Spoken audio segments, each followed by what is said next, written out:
Now, for a team that started out as one of the strong favourites to repeat what they did at the 2019 World Cup, things have taken a very dramatic and horrific U-turn.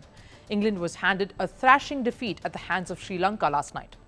No, last evening, as it wrapped up rather quickly. Let's talk about how it went down briefly. They won the toss and decided to bat first.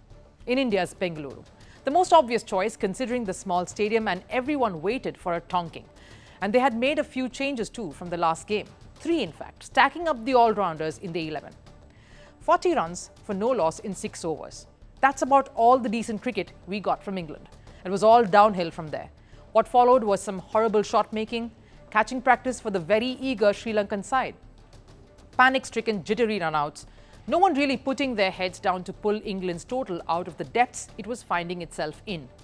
The Ben Stokes and Moeen Ali partnership flattered only to deceive, and that lazy Adil Rashid run-out at the non-striker's end, very similar to that controversial Bairstow-Ashes dismissal. It was probably the final nail in the England innings coffin.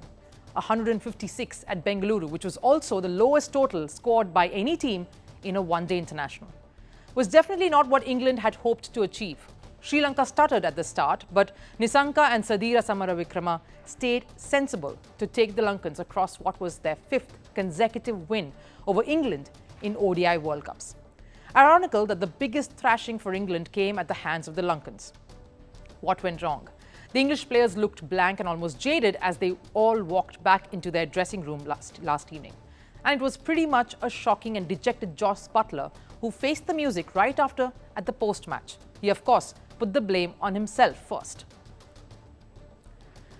He said, and I've quote, "I've been a long way short of my best. As a leader, you want to lead through your own performance, and I have not been able to do that." Now, it's good to take it on the chin. And yes, if you look at Butler's average generally and what a colossal of a threat he is to great bowling attacks all around the world, and then look at his numbers at the World Cup, you know what he means. With just 95 runs in 5 matches, Buttler, who was the key to the England batting lineup, not really finding his rhythm or his form definitely, with his highest only being 43. That created the biggest domino effect for that side. Plus the odd decisions taken at the toss, chase against world-class spinners in Delhi, field first against the South African batters in burning hot Mumbai. As a captain too, without his deputy Moeen by his side in most games, or Stokes too, sitting out, things got a little out of control for Jos Buttler out in the middle. But this, or he can't be, or his form or his captaincy alone can't be the reason for putting in the worst World Cup campaign till date. With 4 losses already, it's mathematically the worst title defence of any cricket side at a World Cup. And that says something. Let's look at some of the other glaring errors. England players, as many as 16 players in all of their matches. That's how many players were used. That many changes were made. Sure, the odd change to suit the conditions and the venues is key, but some of the changes saw no reason. Ben Stokes was seen as the messiah, the spiritual leader coming back out of retirement to play another World Cup and lead the charge for England, who sat on the bench for the first 3 matches owing to a hip niggle he had picked up.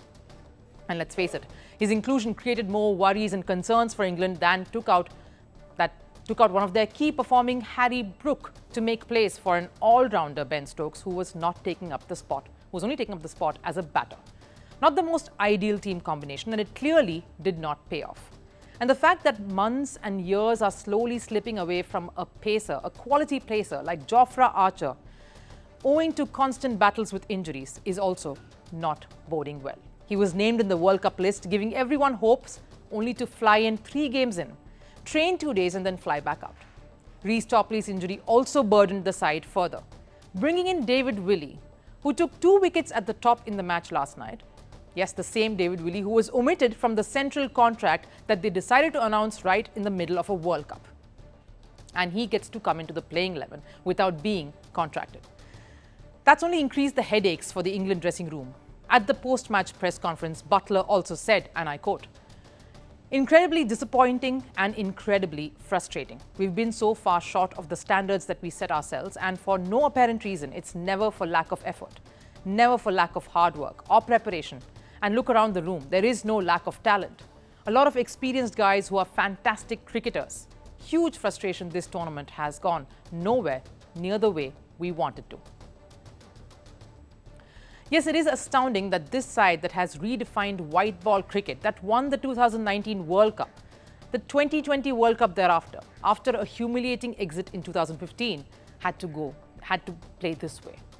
That has some geniuses who have been assets to other leagues in T20 formats would crumble like they have at the World Cup.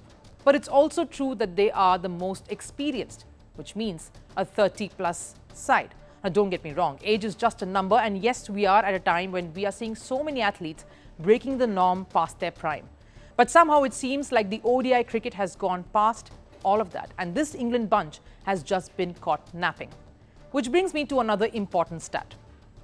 After that 2015 World Cup disaster right up to 2019 and that World Cup triumph, England played 88 ODI matches. They were hungry to reset what had happened in 2015, and under Eoin Morgan's captaincy, they were meticulously preparing hard for the World Cup, and it showed.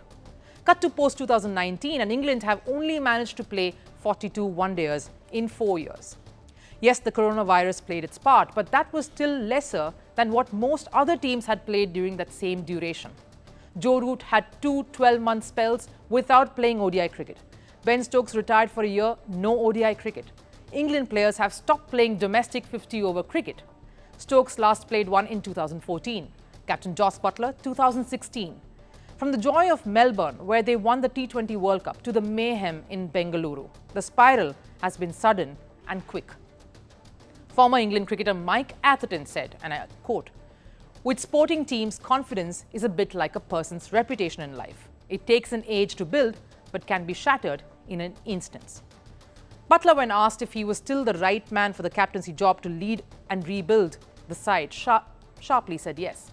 He probably still is, and there is no point changing men in charge with another World Cup that's around the corner, the T21, in 8 months. So all England can do is take inspiration from the past and keep walking. Of course, it doesn't help that their next challenge is against a team that's red hot, India. If the loss against Afghanistan was brutal, the defeat last night was cruel. One hopes there is still some fight left for an England side away from home. It's the dream of every cricketer, the ultimate glory. Few manage to keep their date with destiny. But for many, it's been heartbreaks and a cross to bear. The Holy Grail is here in India. I'm Rupha Ramani, and Firstpost brings you the ringside view. We bring you the Cup of Dreams. Cricket World Cup coverage like never before.